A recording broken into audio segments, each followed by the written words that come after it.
Iran में जो सरकार थी वो तो काम नहीं कर रही है, अब आईआरजीसी पूरा कंट्रोल कर रही है। 100% जितेंद्र, 100%, इसमें कोई शक ही हम्म। नहीं। अब तो परेशानी यूएई की भी आ गई है। जितना हमला और मिसाइल्स और ड्रोन ईरान ने यूएई पे डाले हैं, उतने उसने इसराइल में नहीं डाले। मतलब दोनों की मुलाकात कहीं ना कहीं सर पूरे विश्व के लिए बहुत महत्वपूर्ण है, और शांति शायद इसी इसी मुलाकात के जरिए कुछ रास्ता निकल सकता है। शांति या अशांति, दोनों। कल बहुत इंपॉर्टेंट है कि मीटिंग होने जा रही है, क्या इसको लेकर अमेरिका और चीन के बीच में कोई सहमति बनने वाली है? ट्रम्प अगर कुछ ऐसे बोल दे, नाराज होकर के 15 से पहले ही वापस आ जाए, कोई भरोसा नहीं क्या हो सकता है उधर। चीन का भी उल्लू सीधा करना है उसने ताइवान में, और अमेरिका ने अपना उल्लू सीधा करना है तेहरान में। इस प्रकार से होर्मुज की घेराबंदी की है, उससे ईरान को बहुत जबरदस्त नुकसान हो रहा है। नमस्कार, मेरा नाम है जितेंद्र चौहान और आप देख रहे हैं स्टेट मिरर हिंदी। दुनिया इस वक्त बहुत सारी चीजों को फेस कर रही है, जिसमें सबसे बड़ी चीजें हैं पेट्रोल डीजल के दाम बढ़े हुए हैं, हॉर्मूज अभी भी बंद पड़ा हुआ है। क्या इसको लेकर अमेरिका और चीन के बीच में कोई सहमति बनने वाली है? ईरान क्योंकि बात मानने को राजी है नहीं। जो मांग अमेरिका रख रहा है ईरान के सामने, वो उसको कह रहे हैं कि नहीं, हम अपना न्यूक्लियर संवर्धन प्रोग्राम जारी रखेंगे, और क्योंकि हमारी जरूरतें हैं। ऐसे में एक बहुत बड़ी डेवलपमेंट हो रही है पूरे विश्व के लिए। अमेरिकी राष्ट्रपति डोनाल्ड ट्रंप और चीन के राष्ट्रपति शी जिनपिंग की मुलाकात होनी है। अमेरिकी राष्ट्रपति 2 दिन के दौरे पर चीन जा रहे हैं। इस यात्रा के बहुत मायने निकाले जा रहे हैं, क्योंकि चीन बहुत ज्यादा प्रॉब्लम इस वक्त फेस कर रहा है, पूरा साउथ ईस्ट एशिया फेस कर रहा है। क्योंकि जो तेल की खपत है सबसे ज्यादा चीन वहां से उनकी आती थी, साथ साथ भारत की भी बहुत सारी खपत वहां से आती थी। अब चूंकि जो युद्ध है 70 दिन से ज्यादा का समय उसको हो चुका है, कोई रास्ता निकल नहीं रहा है। लगातार जो प्रयास है वो किए जा रहे हैं। जो मीडिएशन चल रहा था पाकिस्तान में, वो भी कहीं ना कहीं खटाई में पड़ता नजर आ रहा है, क्योंकि शर्तें अमेरिका इस तरह से लगा रहा है, ईरान झुकने को राजी नहीं है। इन्हीं सब बातों को लेकर हम चर्चा करेंगे। मेरे साथ बेहद खास मेहमान मौजूद हैं। Lieutenant general Sanjay Kulkarni sir हैं, जो डीजी इन्फेंट्री रहे हैं, साथ ही साथ जियो पॉलिटिक्स को लेकर बहुत ज्यादा चर्चा में रहते हैं। संजय सर, बहुत स्वागत है आपका स्टेट मिरर हिंदी में। जय हिंद। बहुत बहुत धन्यवाद जितेंद्र जी, बहुत बहुत धन्यवाद। संजय सर, कल बहुत इंपॉर्टेंट है कि मीटिंग होने जा रही है अमेरिकी राष्ट्रपति डोनाल्ड ट्रंप और अमेरिकी जो राष्ट्रपति हैं शी जिनपिंग। क्या लग रहा है, क्या इस मीटिंग के मायने हैं? क्या कोई रास्ता निकलता नजर आ रहा है, या फिर एक ये भी, जैसे पाकिस्तान में हमने देखा कि सिर्फ एक रस्म अदायगी हो गई मुलाकात की, कोई रास्ता नहीं निकला? क्या अमेरिका से और चीन की जो मुलाकात होने जा रही है, इसका कुछ इस युद्ध पर इफेक्ट पड़ेगा, या कोई रास्ता निकलता नजर आएगा? क्योंकि चीन बहुत ज्यादा सफर कर रहा था, ईरान की वो मदद भी कर रहा था, लेकिन जो तेल सप्लाई थी जो हॉर्मूज के जरिए वो बंद पड़ी थी।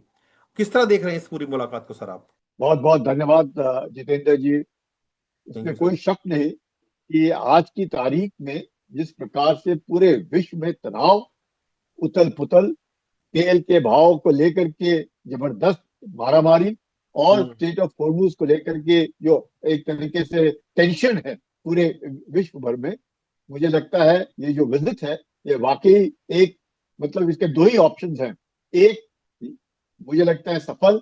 दूसरा, ट्रम्प अगर कुछ ऐसे बोल दे, नाराज होकर के 15 से पहले ही वापस आ जाए, कोई भरोसा नहीं क्या हो सकता है उधर। जी। लेकिन मुझे लगता है कि जिस प्रकार से ट्रंप ने सीज फायर वायलेशन नहीं किया है ईरान के ऊपर अभी तक, कोशिश उन्होंने की है कि बातचीत से अगर मसला हल हो सकता है तो बहुत अच्छा। हम्म। लेकिन जिस प्रकार से होर्मुज की घेराबंदी की है, उससे हम्म। ईरान को बहुत जबरदस्त नुकसान हो रहा है। इससे नुकसान चीन को भी हो रहा है। और जी चीन, बिल्कुल। जैसे बार बार अमेरिका कहता है कि वो आतंक को और भी सहारा दे रहा है, आतंक, क्योंकि प्रेसिडेंट ट्रंप का ये मानना है कि चीन एक आतंकवादी देश जैसा ईरान, उसका सहायता दे करके आतंक को फैलाने की कोशिश कर रहा है विश्व भर में। लेकिन विडंबना कि वही अमेरिका, पाकिस्तान जो पूरे विश्व भर में आतंक के लिए जाना जाता है, उसी को इस्तेमाल कर रहा था, कहीं पर इधर से उधर चिट्ठी देने के लिए, वहां से इधर चिट्ठी लाने के लिए। लेकिन जो 14 पॉइंट प्रोग्राम जो अमेरिका का था, उसको लेकर के कहीं ना कहीं ईरान जो है वो मानने को तैयार नहीं है। सवाल यह है, चीन का भी उल्लू सीधा करना है उसने ताइवान में, और अमेरिका ने अपना उल्लू सीधा करना है तेहरान में। एक ताइवान है, दूसरी तरफ तेहरान है, पर लेकिन दोनों मकसद ये है कि स्टेट ऑफ हॉर्मुज खुला विश्व चाहता है, अमेरिका भी चाहता है, पूरा विश्व भी चाहता है। इसलिए कहीं ना कहीं ईरान जो है अकेला अलग थलग ना पड़ जाए विश्व में और नुकसान ना हो ईरान का। तो आज की तारीख में मुझे लगता है जिस प्रकार से चीन का प्रभाव है ईरान के ऊपर, 400 अरब डॉलर का तेल चीन अगले 25 साल तक ईरान से उठाएगा। और जिस प्रकार से इतनी लड़ाई होने के बावजूद, क्योंकि अमेरिका का मानना है कि क्योंकि चीन जो है मदद कर रहा है ईरान की, रूस जो है मदद कर रहा है ईरान की, इसलिए ही आज ईरान, मैं कह सकता हूं कि अमेरिका को आंख दिखा रहा है। और अमेरिका को आंख हम्म। दिखाने की जो हिम्मत आज ईरान के अंदर है वो इसलिए है क्योंकि उसको मालूम है कि एक रेलवे लाइन आती है जो शांघाई से तेहरान तक चलती है, जिसे 15 दिन में चीन से सामान जो भी ईरान को चाहिए वो पहुंच सकता है। जहां तक कि स्ट्रेट ऑफ होर्मुज का सवाल है, वहां से चीन वहां से तेल उठाता है और 90% जो तेल है वो चीन उठाता है ईरान का। तकरीबन मैं कहूंगा कि 2 बिलियन बैरल्स पर डे, अगर हम्म। इतना सारा तेल उठाता है। बहुत बड़ी एक लेकिन संख्या इस है, बहुत बड़ी तादाद है सर। बहुत बड़ी, और वही पैसा है जो ईरान कमाता है और उसी पैसे से ईरान अपना पूरा खर्चा चलाता है। क्योंकि सैंक्शन जिस प्रकार से अमेरिका ने लगा रखे हैं, तो ईरान हम्म। के साथ कोई व्यापार नहीं करता है सिवाय चीन के। चीन के। यानी कि चीन का ही यह चलता है और चीन की ही शायद ईरान सुनेगा। लेकिन इससे पहले अरागाची भी जाकर के आ गए हैं चीन में, तो उन्होंने भी अपना जो अपना जो पक्ष है वो इसे चीन को बताया होगा कि हम मानने को तैयार नहीं है। आईआरजीसी जो है वो उसका कितनी चलती है, और मुश्तबा खामेनी पता नहीं जिंदा है मरे हैं जैसे भी हैं, उनका जहां से जो भी अभी तक तो देखा नहीं किसी ने, पर लेकिन वहां से कोई ना कोई व्यक्तित्व कोई ना कोई स्टेटमेंट्स आते रहते हैं कि हमारा मानना है। तो आईआरजीसी जो कंट्रोल कर रहा है सब कुछ, तो गालिबाफ हुआ, अरिगाची हुआ, बाकी लोग जो हुए या पेजेस क्या हुआ, उनकी इतनी नहीं चल रही है ईरान में जितनी की आईआरजीसी की चल रही है।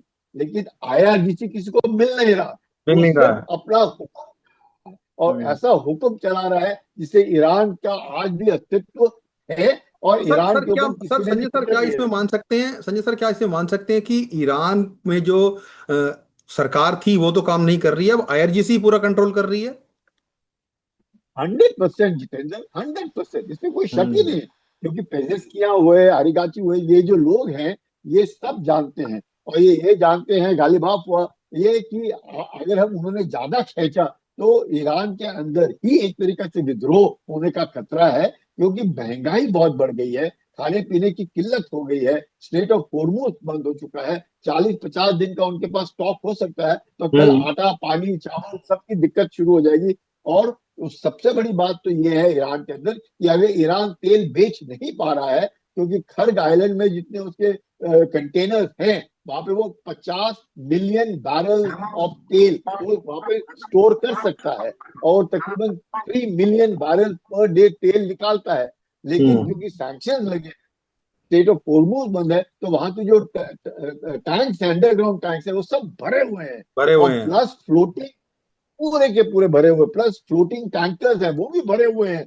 मतलब हम्म। इतना सारा तेल आज ईरान के पास है, बेचने का कोई साधन नहीं है। और लेकिन सर तेल सवाल जो यही है उठ रहा अगर है, संजय सर सवाल यही उठ रहा है कि अगर ईरान आईआरजीसी पूरी तरीके से कंट्रोल कर रही है, तो शायद यही कारण है कि ईरान और अमेरिका के बीच में डील हो रही है वो फाइनल नहीं हो पा रही, क्योंकि जो रिजीम है वो तो सर बची नहीं है वहां पे। देखिए आप, भले ही खामनी के बेटे हैं वो भी, लेकिन किस तरीके से काम कर रहे हैं वो सब जानते हैं। और प्रयास जो एक हो रहे थे कि मीडिएशन हो जाए, संधि हो जाए इनके बीच में, वो शायद अभी तक नहीं हो पाई, क्योंकि आईआरजीसी सर कंट्रोल कर रहा है पूरा, इसी वजह से आईआरजीसी ही अब रोड़ा बना हुआ है।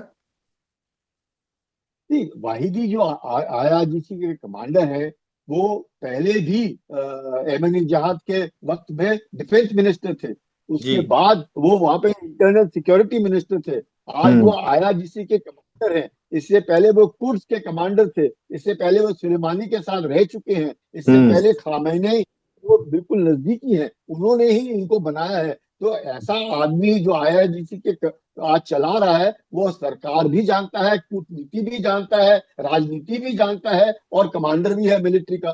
तो वो तो वक्त में आ गया कि हम तो डूबे सनम तुम्हें ले तुम डूबेंगे, हम तो शहादत के लिए तैयार हैं, हम उसी के लिए खड़े हुए हैं, हम उसी के लिए पैदा हुए हैं, हम तो छोड़ेंगे नहीं।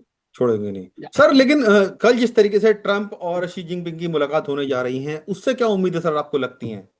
क्या ये दो देशों की आपसी आपसी व्यापार बढ़ोतरी को लेकर है, या ईरान सेंटर पॉइंट में रहने वाला है? दो तीन चीजें इस पूरे विजिट से हम देख सकते हैं। एक, मुझे लगता है कि चीन जो है बहुत भारी तैयारी कर रहा है ट्रम्प को रिसीव करने के लिए, कि पिछले 10 साल में कोई गया नहीं उधर, और 2017 के बाद जिसमें ट्रम्प ही गए थे, कोई भी चीन नहीं गए, चीन मतलब अमेरिका के राष्ट्रपति नहीं गए हैं। तो अमेरिका के हम्म। राष्ट्रपति को लेकर के चीन में भी उत्साह है। कहा जा रहा है कि तियाननमेन स्क्वायर में एक बहुत बड़ा जुलूस, बहुत बड़ा कोई ना कोई ऐसा इवेंट करेंगे जिससे कि वो ट्रम्प को खुश करने की कोशिश करेंगे, क्योंकि टैरिफ को लेकर के जिस प्रकार से उन्होंने लगाए थे चीन को 100% टैरिफ, तो उसको लेकर के भी चीन कहीं ना कहीं एक मैन्युफैक्चरिंग हब हम्म। है। पूरे 40% वो पूरे विश्व भर में सामान देता है। लेकिन वो अगर अफ्रीका में भी जाता है तो अफ्रीका नहीं, उनको तो अमेरिका चाहिए। अमेरिका में सामान बार बार जाएगा क्योंकि वहां पे लोग खरीदने की काबिलियत रखते हैं। अफ्रीका में हम्म। एक बार जाएगा, 2 बार जाएगा, पर जो कंजम्पशन है वो अमेरिका में है। तो मतलब आप इसको जो बात देखते कह रहे हुए थे सर कि दोनों के जो हित हैं, अमेरिका ईरान हित साधना चाहता है वहां पर, और चीन अपने जो टैरिफ कम कराना चाहता है, इसलिए इस मुलाकात को बहुत इंपॉर्टेंट माना जा रहा है।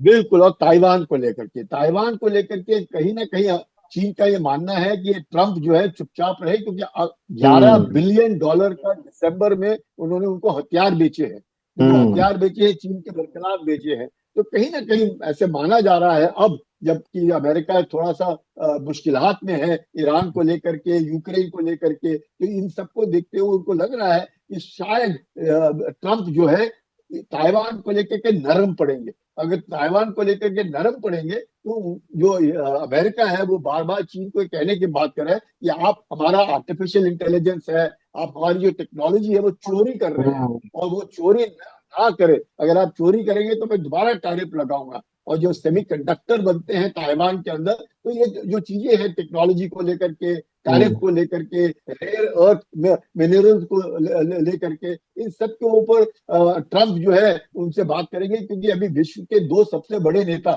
एक ट्रम्प, दूसरे शी जिनपिंग, एक की इकोनॉमी नंबर 1, दूसरे की नंबर 2, एक टेक्नोलॉजी में काफी आगे, तो अब चीन भी इलेक्ट्रिक व्हीकल्स में बहुत बिल्कुल आगे है। बिल्कुल। रेयर अर्थ हम्म।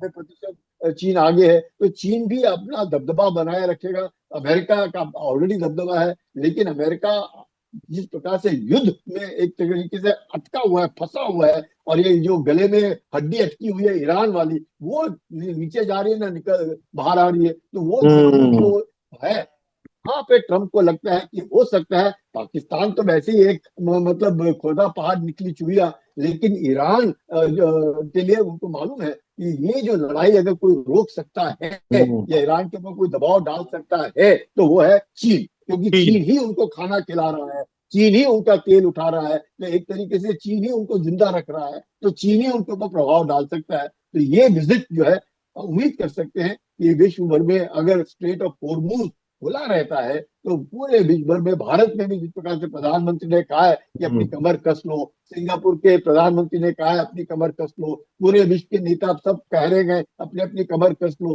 तो सब जानते हैं कि अगर लड़ाई कल भी रुकती है तो भी 2 महीने 3 महीने लगेंगे वापस उसको वापस ट्रैक पर अपने आने जो में, फंडे बिल्कुल में बिल्कुल। आने के लिए। लेकिन सर संजय और सर, इसमें एक बड़ा और सवाल ये उठता है कि दो बड़ी इकोनॉमी तो मिल रही है सर, दो बड़ी महाशक्तियां मिल रही हैं, लेकिन जो तीसरी सबसे बड़ी महाशक्ति है वो है रशिया।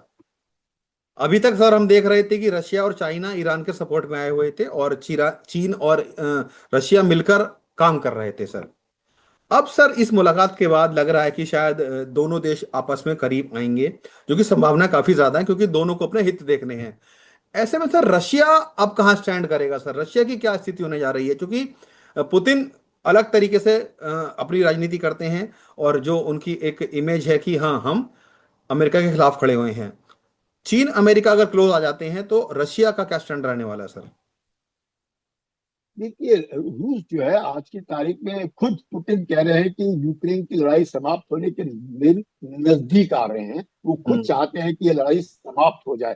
लेकिन वो ये भी जानते हैं कि यूक्रेन को जिस प्रकार से टेक्नोलॉजी मिल रही है, मिसाइल्स को लेकर के, ड्रोन को लेकर के, जिस प्रकार से मॉस्को पे हमला हो रहा है, तो ये कहीं ना कहीं अमेरिका ही है जो यूक्रेन को टेक्नोलॉजी दे रहा है, प्लस इंटेलिजेंस दे रहा है, प्लस सर्वेलेंस के पूरे साधन दे रहा है। नहीं तो इस तरीके से यूक्रेन जो है पलटवार नहीं कर सकता है रूस के ऊपर। और रूस से इसने पहली बार तकरीबन 45 स्क्वायर किलोमीटर का एरिया जीता है, जो 2024-25 के बाद पहली बार है कि यूक्रेन ने इतना इलाका जीता है। चाहे डोनबास के रीजन में, जो लुहांस हम्म, का रीजन है, उसमें 100% तो यूक्रेन रूस के पास है। के पास लेकिन है। डोनेट्स का जो एरिया है वो, उसमें दिक्कत आ रही है, जापोरिजिया में दिक्कत आ रही है, आपका खेरसौन में दिक्कत आ रही है, कीव में दिक्कत आ रही है, सूमी में दिक्कत आ रही है, खार्किव में दिक्कत आ रही है। तो ये रूस को इतनी दिक्कतें अब धीरे धीरे नजर आ रही हैं। प्लस उनके पास अब इतने सैनिक नहीं रहे हैं लड़ने के लिए। यही हम्म, परेशानी यूक्रेन में भी है। मतलब लेकिन यूक्रेन के साथ रूस पहले से कहीं ना कहीं कमजोर भी हुआ है सर।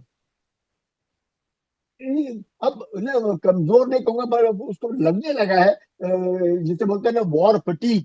एक हम्म, तरीके से फटीग आ गया है रूस के अंदर भी और हम्म, यूक्रेन के अंदर भी। और दोनों चाहते हैं ये लड़ाई खत्म हो, पर दोनों अपने आप को सरेंडर नहीं करना चाहते या अपने आप को कमजोर नहीं दिखाना चाहते। हम्म, जबकि तकरीबन 20% इलाका यूक्रेन का तो रूस ने हड़प लिया है। लेकिन वो, और ट्रम्प का मानना है कि ये 20% इलाका आप रूस को दे दो और ये लड़ाई खत्म करो। अगर हम्म, जेलेंस्की ये मान जाते हैं और अगर ईरान का युद्ध समाप्त हो जाता है, तो मुझे लगता है हम्म, अगले इसमें ट्रंप जो है जेलेंस्की को बोलेंगे कि आप ये लड़ाई बंद करो, 20% उनको दो। क्योंकि यूक्रेन जो है वो पूरा का पूरा किसके ऊपर निर्भर है? अमेरिका के ऊपर निर्भर है, या हम्म, नाटो के ऊपर निर्भर है, या फिर यूरोपियन यूनियन के ऊपर निर्भर है। तो वहां पे फ्रांस भी अटका हुआ है, यूके भी अटका हुआ है, और फ्रांस और यूके ने भी अपने वो युद्ध पोत भेज रखे हैं अब स्ट्रेट ऑफ हॉर्मूज के पास, ये दबाव डालने के लिए ईरान के ऊपर। तो अमेरिका के युद्ध पोत, अब है फ्रांस का युद्ध पोत, अब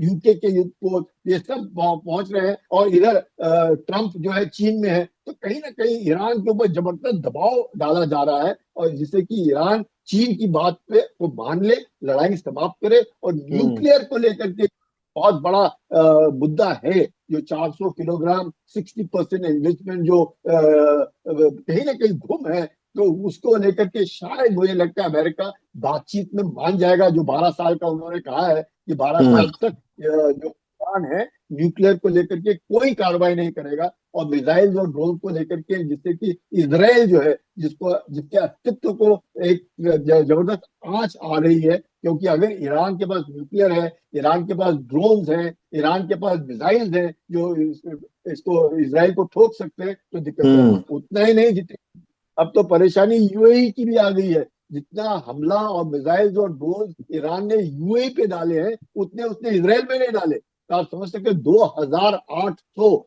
यूएई के ऊपर डाले, अबू धाबी और दुबई पोर्ट और एयरपोर्ट्स के ऊपर। तो ये दर्शाता है कि जीसीसी के जो देश है, मुसलमान जो है, पर वो लेकिन भी एक चीज ईरान संजय से सर, इसमें एक चीज और भी निकल कर सामने आ रही है कि जो एक ट्रीटी अमेरिका और रशिया के बीच में हो रखी थी, जिसको हम new start strategic arm reduction treaty मानते हैं, उसको रशिया ने कहीं ना कहीं खत्म कर दिया है। क्योंकि दोनों देश ने ये एक बनाया था, संधि बनाई थी कि हथियारों को लेकर सीमित करेंगे, लेकिन अब पुतिन ने कहीं ना कहीं उसको रद्द कर दिया है। तो क्या ये मान के चला जाए कि अब आने वाले टाइम में दोनों देश दोबारा से जो, स्पेशली हम बात कर रहे हैं सर न्यूक्लियर बॉम्ब्स की, उसको आगे बढ़ाएंगे और खुलकर अपना इस्तेमाल करेंगे? और हो सकता है कि आने वाले टाइम में परमाणु युद्ध का खतरा और बढ़ सकता है सर, इस बात को लेकर, जब से ये टीटी रद्द हुई है, क्योंकि तमाम तरह की चर्चाएं हैं सर। देखिए, ये जो न्यूक्लियर है ये डेटरेंस के तौर पर ही इस्तेमाल, क्योंकि दूसरे महायुद्ध के बाद हमने देखा है इसको हम्म, मैड बोलते हैं, यानी कि म्यूचुअली अश्योर्ड डिस्ट्रक्शन। अगर हम्म, कोई भी इस्तेमाल करेगा, जैसे चीन ने बार बार कहा है कि हो सकता है आप हमारे को पहली बार डाल दे, पर दूसरी बार आप जिंदा ही नहीं रहेंगे, क्योंकि हम्म, हमारे पास वो काबिलियत है कि हम है, पहली बार का को एब्जॉर्ब कर सकते हैं, और दूसरे ऐसे ठोकेंगे आपको कि उसके बाद आप एक भी नहीं में हमारे पे फायर करेंगे। तो हम्म, क्योंकि चीन ने हाइड्रोजन बॉम्ब भी, न्यूक्लियर बॉम्ब के साथ साथ हाइड्रोजन बॉम्ब भी बनाया है, और उसको उन्होंने डिस्प्ले किया टाइनमन स्क्वायर में जी बिल्कुल। पिछले साल। तो ये जो हरकतें हो रही हैं, लेकिन जैसे आपने बिल्कुल ठीक कहा, जो स्टार्ट ट्रीटी है जो कि अभी तक दस्तक नहीं हुए, लास्ट ईयर बिल्कुल उसका ये हो गया, खत्म हो गया, समय समाप्त हो गया था। तो अमेरिका, और क्योंकि अमेरिका के पास भी 5,500 न्यूक्लियर बम है, रूस बिल्कुल। के पास भी 5,500 के आसपास न्यूक्लियर बम है, और पूरे विश्व भर में, जैसे आप बिल्कुल ठीक कह रहे हैं, कि एक तरीके से डर है कि कहीं न्यूक्लियर बम को ये इस्तेमाल ना कर दे। इसलिए ईरान के पीछे अमेरिका लगा हुआ है कि अगर वहां पे IRGC के जैसे लोग अगर सत्ता में बैठे हैं तो वो कभी भी इस्तेमाल कर सकते हैं। और जैसे पाकिस्तान हुआ, वो भी बार बार ट्रम्प को बोल रहा है कि हमने तो ऑपरेशन सिंदूर में आपने हमें बचा लिया, नहीं तो हम्म। पाकिस्तान और हिंदुस्तान के बीच में तो करोड़ों लोग मर जाते। हम तो आपको नोबेल पीस प्राइज के लिए नाम आपका देना चाहते हैं क्योंकि आपने हमारे बचाया। तो आप सब समझ सकते हैं जो आप कह रहे हैं, ये जो शंका है, ये जो डर है, ये जो टेंशन है न्यूक्लियर को लेकर के, ये भी समाप्त होना चाहिए। और मुझे लगता है बहुत जरूरी है कि ईरान ने स्टेट ऑफ होर्मुज को इंटरनेशनल स्टेट समझ करके, इसलिए बार बार अभी ट्रम्प कहेंगे चीन को कि यूएन सिक्योरिटी काउंसिल में जो हम अब मोशन ला रहे हैं कि ईरान ने स्टेट ऑफ होर्मुज को वेपनाइज किया है, ये गलत है, तो इसको आप वीटो मत कीजिए, क्योंकि पिछली बार चीन ने वीटो किया, रूस ने वीटो किया, तो वीटो अब किया। ट्रम्प कहेंगे कि आप करेंगे। और पांचों के पांचों देश जो यूएन के परमानेंट मेंबर्स हैं, ये सब कहेंगे कि ईरान ने जो कार्रवाई की है स्टेट ऑफ होर्मुज को वेपनाइज करने की, वो गलत है। तो स्टेट ऑफ होर्मुज खुल जाएगा तो हाहाकार जो तेल और गैस और फर्टिलाइजर को लेकर के पूरे विश्व में है, महंगाई बढ़ रही है, अनएम्प्लॉयमेंट बढ़ रहा है, तो ये सब शायद इसको भी सेटल करने में, और जैसे हम बात कर रहे थे कि इस पटरी को पटरी में लाने के लिए कम से कम 3 से 6 महीने लगेंगे। ये सोचना कि आज बंद हुआ और ठप हुआ, नहीं, बहुत जबरदस्त नुकसान हुआ है, कोई बोल नहीं रहा है, भारत भी बोल नहीं रहा है। इतना सारे तेल के भाव क्योंकि भारत के बिल्कुल। अंदर हम लोग उसको किसी न किसी तरीके से सॉल्व करने की कोशिश कर रहे हैं, पर अगर ऐसे ही हालत रही तो बहुत जबरदस्त नुकसान पूरे विश्व भर में होगा। तो मुझे लगता है ट्रम्प और शी की जो मीटिंग है, उसको लेकर के हमें अच्छी उम्मीद और भगवान से प्रार्थना करनी चाहिए कि स्टेट ऑफ होर्मुज खुल जाए, और ना कि दोनों देशों के बीच में तनाव रहे और विश्व भर में हाहाकार ना रहे। जी। मतलब दोनों की मुलाकात कहीं ना कहीं सर पूरे विश्व के लिए बहुत महत्वपूर्ण है, और शांति शायद इसी इसी मुलाकात के जरिए कुछ रास्ता निकल सकता है। बिल्कुल, इसमें कोई शक नहीं, शांति या अशांति हम्म। दोनों, मतलब अगर शांति निकलेगी तो इसी बातचीत से निकलेगी, नहीं तो इसके बाद ईरान के ऊपर शायद, मैं फिर से दोबारा कहूँ, शायद अमेरिका जबरदस्त हमला करेगा, फिर वो ना इधर की देखेगा ना उधर की देखेगा।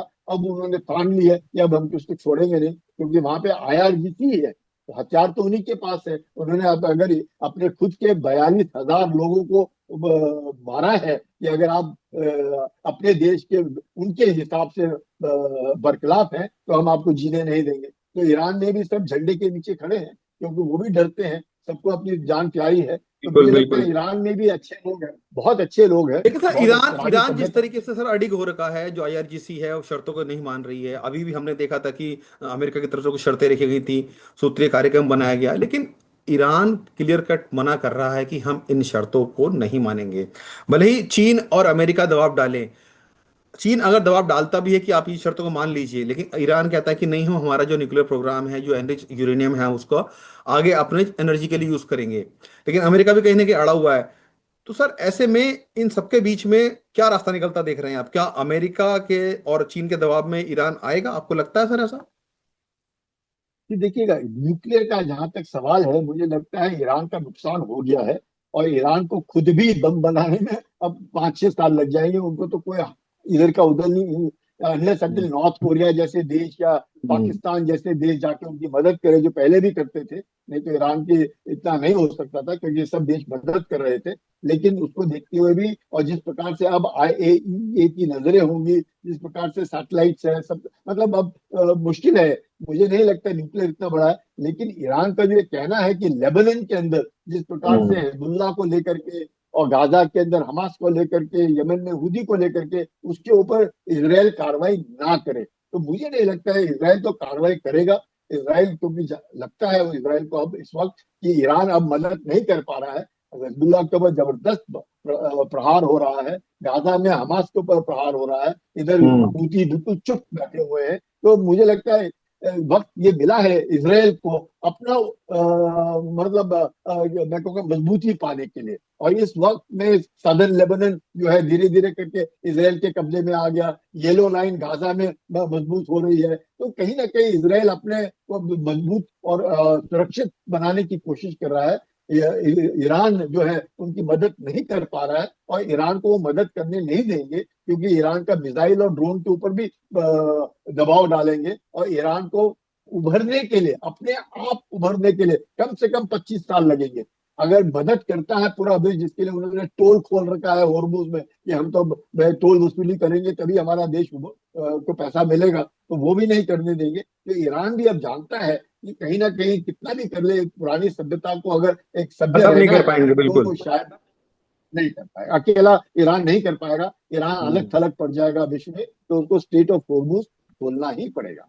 सर एक और, जहां शी जिनपिंग और ट्रम्प मिलने वाले हैं, 13 से 15 मई के बीच में उनकी यात्रा होनी है, वही हमारे भारतीय प्रधानमंत्री नरेंद्र मोदी भी 5 देशों की यात्रा पर जा रहे हैं 15 मई को। सर आप किस नज़र से देखते हैं पीएम की इन यात्राओं को, क्योंकि यूरोपीय कंट्रीज में वो ज्यादातर जा रहे हैं, बात करेंगे यूएई भी जाएंगे वो। क्या लग रहा है कि सर हमारी जो प्रधानमंत्री नरेंद्र मोदी इस यात्रा पर जा रहे हैं युद्ध के बीच में, खासतौर से यूरोपीय देशों के साथ मिलने और यूएई के साथ मिलने, आप किस तरह देखते हैं सर? क्या कुछ नजर आ रहा है आपको सर इन यात्राओं में? देखिएगा, यूरोप के देशों के साथ तो अपना जो अच्छे संबंध है, प्लस अपना ट्रेड देखने के लिए कि यकीनन कि कहीं ना कहीं ये तो जो उथल पुथल हो रही है, अपने एक्सपोर्ट्स और अपने इंपोर्ट में दिक्कत ना आए, तो देश से अच्छे। तो इसमें सबसे बड़ी बात यह है यूएई का जो है, क्योंकि हम्म। यूएई में तकरीबन यही लोग हिंदुस्तानी हैं, यानी कि 30 लाख, 30 से 35 लाख लोग जो है वो अपने हिंदुस्तानी हैं वहां पर। तो हम्म। मतलब एक तिहाई आबादी यूएई की हम बिल्कुल लोग बिल्कुल। नंबर एक। नंबर दो, वहां तकरीबन पूरे विश्व भर से 150 अरब डॉलर या पैसे भेजते हैं सारे के सारे। यानी कि जो मैं कहूँगा बाहर से जो पैसा आता है हिंदुस्तान के अंदर, सबसे ज्यादा यूएई से आता है, क्योंकि सबसे ज्यादा अपने भारतीय वहां पर है। जो 100 बिलियन डॉलर का जो पैसा आता है बाहर से, वो जीसीसी कंट्री से आता है, जिसमें क्या आता है, यूएई का बिल्कुल। बड़ा रोल है। हम्म। हमारा और यूएई का 100 अरब डॉलर का ट्रेड है, तो वो चाहते हैं कि इसको 200 अरब डॉलर का ट्रेड हो जाए, जिसमें तेल गैस प्लस भारत से, क्योंकि इतने सारे भारतीय उधर रहते हैं, तो खाना हम्म। पीना ज्वेलरी ये वो सब कुछ उधर जाता है। तो सर अबू क्योंकि धाबी हुआ। एनर्जी भी इतनी इंपॉर्टेंट है, क्योंकि सब जानते हैं कि इस वक्त जो पूरा एनर्जी क्राइसिस पूरे विश्व में आ रहा है, भले वो तेल का हो, गैस का हो, या दूसरी चीजों का हो। जिन देशों में भारतीय प्रधानमंत्री जा रहे हैं, यूएई सबसे पहले वो जाएंगे सर, और यूरोपीय कंट्रीज में जाएंगे। एनर्जी को क्या भारत में ध्यान रखते हुए इस यात्रा को देख रहा है? क्योंकि पीएम जिस तरीके से लगातार ये बात कह भी चुके हैं अपने मंचों से कि समय आ गया है कि जब हमें अपने खर्चों में कटौती करनी पड़ेगी, अपने यूज में कटौती करनी पड़ेगी, तमाम तरह की बातें उन्होंने कही हैं। और सोने को लेकर बोला है, पेट्रोल डीजल को लेकर बोला है। क्या उसकी आपूर्ति भारत में आगे चलकर ठीक तरीके से रहे, इसीलिए इन देशों की यात्रा की जा रही है सर? बिल्कुल, देखिएगा, यूरोप के साथ अपने संबंध अच्छे होने बहुत जरूरी है, क्योंकि अमेरिका के साथ भी कभी संबंध हमारे खट्टाई में पड़ जाते हैं। आपने देखा कि पाकिस्तान की किस प्रकार से मदद करता है अमेरिका, किस प्रकार हम्म। से उनके F-16 को 600 मिलियन डॉलर दिए उन्होंने उसको अपग्रेड करने के लिए। किस प्रकार से जो पाकिस्तान है, कहीं ना कहीं एक तरीके से मुझे लगता है वुल्फ इन शीप क्लोथिंग, कुछ ना कुछ गड़बड़, और आतंक का सहारा, और चीन के गोदी में जाके बैठ जाना, IMF से बेल आउट लेना, तो पाकिस्तान को प्लस हमारे को बहुत जरूरी है कि सिर्फ अमेरिकन मार्केट ही नहीं, क्योंकि अमेरिका में टैरिफ लगने का एक जबरदस्त खतरा या रहता है, सर तो भारत की यूरोपियन मजबूरी है मार्केट आज की भी। डेट में, भारत जिस स्थिति में है, भारत की मजबूरी है इन देशों के साथ अपने संबंध बना के रखना और प्रगाढ़ करना, व्यापारिक रिश्ते बढ़ाना। क्या भारत की मजबूरी है इस वक्त? दोनों के लिए। नहीं, भारत की मजबूरी नहीं, यूरोप को भी भारत चाहिए, क्योंकि टेक्नोलॉजिकली हम लोग भी बहुत आगे हैं। अगर यूरोप के सैटेलाइट्स अगर कोई लॉन्च करता है, तो हम भी उनकी मदद करते हैं सैटेलाइट्स लॉन्च करने के लिए। तो हम लोग भी टेक्नोलॉजिकली, भारत भी बहुत आगे है। और यूएई के साथ तो अब तेल गैस, खाना पीना और सिक्योरिटी डिफेंस, जिस प्रकार से पाकिस्तान ने सऊदी अरेबिया के साथ अपना डिफेंस का पैक्ट बना रखा है, अगर भारत भी यूएई के साथ कोई ना कोई अच्छा एक सिक्योरिटी पैक्ट बना लेता है, तो मुझे लगता है एक तरीके से बैलेंस रहने का अच्छा है, क्योंकि भारत के संबंध ईरान के साथ भी अच्छे हैं, और यूएई के संबंध ईरान के साथ अच्छे नहीं है, और हम्म। यूएई के संबंध सऊदी अरेबिया के साथ भी इतने अच्छे नहीं है। तो वहां पे भी थोड़ा बहुत उथल पुथल है। तो भारत एक अच्छा रोल प्ले कर सकता है, क्योंकि भारत के यूएई के साथ बहुत अच्छे संबंध अच्छे है। तो संबंध है। उन संबंधों को बिल्कुल। बढ़ाना, मजबूत करना बहुत जरूरी है। इसलिए प्रधानमंत्री इस यात्रा में सबसे पहले यूएई जा रहे हैं, उसके हम्म। बाद यूरोप जाएंगे। यहाँ पे अपना जो नॉर्मल जो खुलना था, अगर इसराइल में शांति होती तो वो जो इंडिया अपना जो रूट खुलना था, तो वो भी रूट खुल जाता है इसराइल से जो यूरोप को जाना है। तो धीरे धीरे करके मुझे लगता है अपने प्रधानमंत्री कोशिश कर रहे हैं कि भारत में उथल पुथल ना हो, हाहाकार ना हो इस लड़ाई को लेकर के। जो लड़ाई फैल रही है, तो हम्म। मुझे लगता है कहीं ना कहीं अच्छा ही होगा। जो कुछ भी होगा इसमें मुझे कोई शक नहीं। पर ट्रम्प और शी जिनपिंग के बीच में अगर संधि होती है और स्टेट ऑफ हॉर्मुज खुल जाता है, तो मैं कहता हूं कि विश्व में कम से कम 75% शांति आएगी। बिल्कुल उम्मीद की जा सकती है शांति आएगी, क्योंकि जो ये मुलाकात होनी है बहुत इंपॉर्टेंट है। और जिस समय ये मुलाकात हो रही है, पूरे विश्व में शांति फैली हुई है, क्योंकि हॉर्मुज के बंद होने का जो इफेक्ट है सबसे ज्यादा चीन, भारत और साउथ ईस्ट एशिया पर पड़ रहा है। और दोनों के ही अपने कहीं ना कहीं नफे नुकसान है। अमेरिका चाहता है कि ताइवान में चीन को लेकर कम कम हो चर्चाएं। वहीं चीन चाहता है कि ईरान से संबंध सुधरे, ताकि हॉर्मुज खुल जाए तो उसके लिए आने वाले टाइम में जो पेट्रोल डीजल की किल्लत वहां पर हो रही है, तमाम नुकसान वो झेल रहा है, वो कम हो जाए। तो सभी के अपने अपने हित हैं। और जैसा कि सर ने बताया है कि अपने अपने उल्लू सीधा कर रहे हैं। कौन किसका उल्लू सीधा कर रहा है ये तो वक्त बताएगा, लेकिन जरूरत इस वक्त इस ऐसी है कि मुलाकात होनी चाहिए और कोई ना कोई रास्ता पूरे विश्व के लिए निकलना चाहिए। संजय सर, बहुत बहुत शुक्रिया आपसे हमसे जुड़ने के लिए, बातचीत करने के लिए और समझाने के लिए कि इस वक्त पूरे विश्व में क्या चल रहा है और ये मुलाकात कितनी महत्वपूर्ण है। धन्यवाद सर। Thank you. जय हिंद जितेंद्र जी। जय हिंद सर।